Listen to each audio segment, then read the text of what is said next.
Tu iras rester chez ta tante en ville. Elle prendra soin de toi et tu seras heureuse.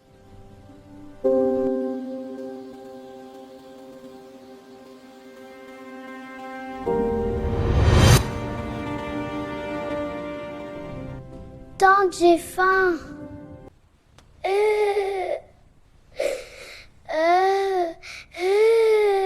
Elle, c'est Tata Adjoa. Et elle, c'est Aminata. Aminata avait 8 ans quand sa vie a basculé. À cet âge-là, elle savait encore rire sans raison, courir pieds nus derrière les papillons et croire que les adultes disaient toujours la vérité. Cette histoire que je m'en vais vous raconter est inspirée de faits réels. Et malheureusement, elle continue encore aujourd'hui de faire des victimes dans de nombreux pays. Le cas d'Aminata n'est pas isolé, il porte juste un prénom, comme des milliers d'autres. Dis-moi en commentaire à la fin de cette histoire si tu as déjà connu un enfant placé, de près ou de loin. Et parlant d'Aminata, un matin, très tôt, on l'a réveillée plus vite que d'habitude. Sa mère ne la regardait pas vraiment dans les yeux. Son père parlait peu. On lui a dit qu'elle allait partir vivre chez Tata Adjoa, sa tante, en ville. Là-bas, disait-on, la vie était meilleure. Ses parents n'avaient plus les moyens. La pauvreté s'était installée dans la maison comme une invitée permanente. L'école coûtait trop cher. Et puis, quelqu'un a lâché cette phrase, lourde de conséquences. De toute façon, Aminata n'est pas très intelligente pour l'école. Chez sa tante, elle apprendra à se débrouiller. Ce jour-là, Aminata n'a pas pleuré.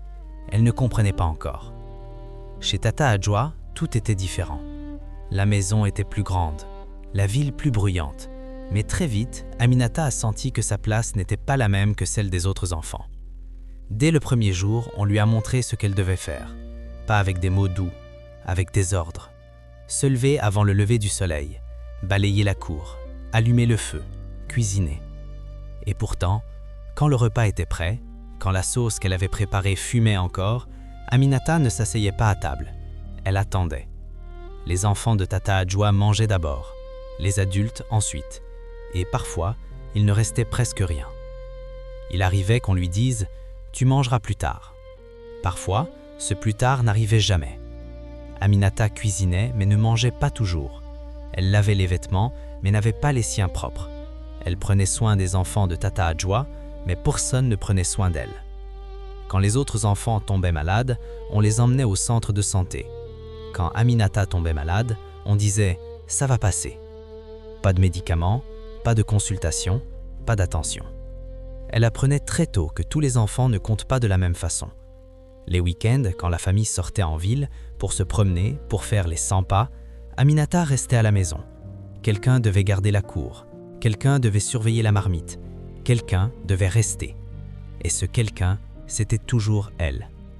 Elle regardait les autres partir, en silence. L'école, on en parlait rarement. Au début, Tata Adjoa disait « l'année prochaine ». Puis « on verra ». Et enfin « tu aides déjà assez ici ». Aminata travaillait même pour les enfants de sa tutrice. Elle repassait leurs habits, elle faisait leurs devoirs quand elle le pouvait. Elle portait leurs sacs.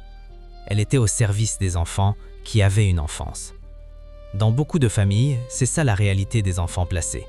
Ils deviennent des domestiques non payés, des nounous improvisés, des vendeurs de rue, des enfants sans école. Tout ça au nom de la tradition, au nom de l'aide, au nom de la famille. Mais le plus dur n'est pas toujours le travail. Le plus dur, c'est le manque d'affection. Aminata ne recevait pas de câlins, pas de mots doux, pas d'encouragement. Quand elle faisait quelque chose de bien, personne ne le remarquait. Quand elle faisait une erreur, tout le monde la voyait. On l'humiliait parfois devant les autres. On lui rappelait sans cesse « tu n'es pas chez toi ici ». Petit à petit, Aminata a appris à se faire petite, à parler moins, à demander moins. Beaucoup d'enfants placés perdent aussi leur identité. Pas d'acte de naissance, pas de suivi scolaire, pas de reconnaissance officielle. Ils grandissent sans trace, comme s'ils n'avaient jamais vraiment existé. Et plus le temps passe, plus il devient difficile de revenir en arrière. Tous les placements ne sont pas mauvais, il faut le dire, mais trop souvent, la pauvreté sert de justification et la tradition sert de bouclier. Ce qui devait être une protection devient une exploitation. Ce qui devait être une chance devient une prison silencieuse. Si cette histoire te parle, laisse un like et partage cette vidéo, parce que parfois, une histoire racontée peut sauver un silence. Aminata a grandi, mais l'enfant de 8 ans qu'elle était porte encore les marques de ces années. Et tant que ces histoires continueront d'exister, il faudra les raconter pour ouvrir les yeux. Si tu es encore là à ce stade de la vidéo, c'est que cette histoire te parle, et c'est important, parce que derrière Aminata, il y a une réalité bien plus large que beaucoup préfèrent ignorer. Le placement d'enfants en Afrique ne commence presque jamais par de la méchanceté. Il commence par une promesse. Elle sera mieux là-bas. Elle ira à l'école. Elle mangera à sa faim. Elle deviendra quelqu'un.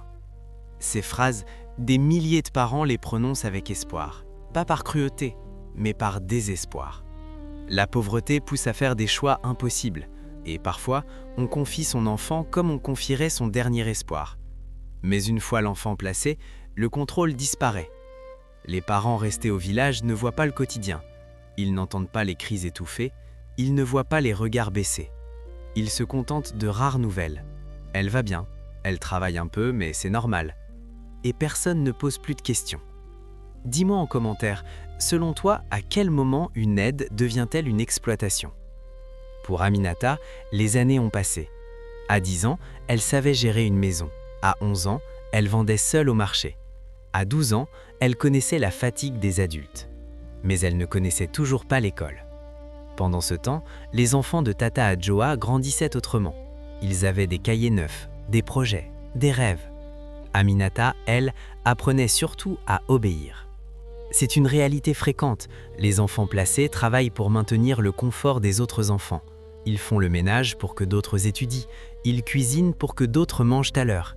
Ils sacrifient leur enfance pour préserver celle des autres. Et personne ne trouve ça anormal. Mais les conséquences sont lourdes.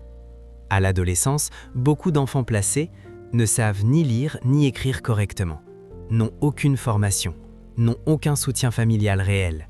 Ils sont dépendants, vulnérables, faciles à exploiter encore. Si ce contenu t'apprend quelque chose, mets un like maintenant, ça aide énormément la vidéo à toucher plus de personnes. Il y a aussi une souffrance dont on parle peu, la souffrance psychologique. Un enfant placé entend souvent « tu devrais être reconnaissant ». Alors, il culpabilise. Il se dit qu'il n'a pas le droit de se plaindre, qu'il n'a pas le droit d'être triste. Résultat, il garde tout à l'intérieur. Beaucoup grandissent avec une peur constante de déranger, une faible estime de soi, une difficulté à faire confiance. Ces blessures ne se voient pas, mais elles durent longtemps. Dans certains cas, le placement va encore plus loin. L'enfant est confié à quelqu'un qui le confie à son tour. Il devient marchandise, main-d'œuvre qui circule, sans protection, sans voix. Et souvent, personne ne sait vraiment où il se trouve. Dis-moi depuis quel pays tu me suis et dis-moi, est-ce que tu as déjà entendu parler de ce genre de situation chez toi ? Alors, que faire ? La première chose, c'est nommer le problème. Dire que tout placement n'est pas normal. Dire que tout travail d'enfant n'est pas éducatif. Dire que la tradition ne doit jamais écraser la dignité. La deuxième chose, c'est surveiller. Quand un enfant est placé, il doit être suivi, scolarisé, soigné, protégé.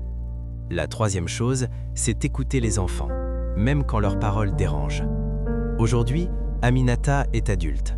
Elle travaille, elle survit, mais elle porte encore des questions sans réponse. Et si j'avais été envoyée à l'école ? Et si quelqu'un avait parlé pour moi ? Ces questions, des milliers d'anciens enfants placés se les posent encore. Si tu penses que ce sujet mérite plus de visibilité, partage cette vidéo autour de toi. Parfois, une prise de conscience commence par un simple partage. Abonne-toi si tu veux d'autres histoires vraies, racontées sans filtre, sur des réalités africaines qu'on ne montre pas toujours.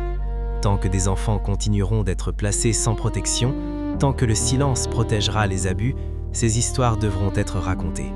Pas pour juger, mais pour changer. Abonne-toi à la chaîne si elle t'a plu.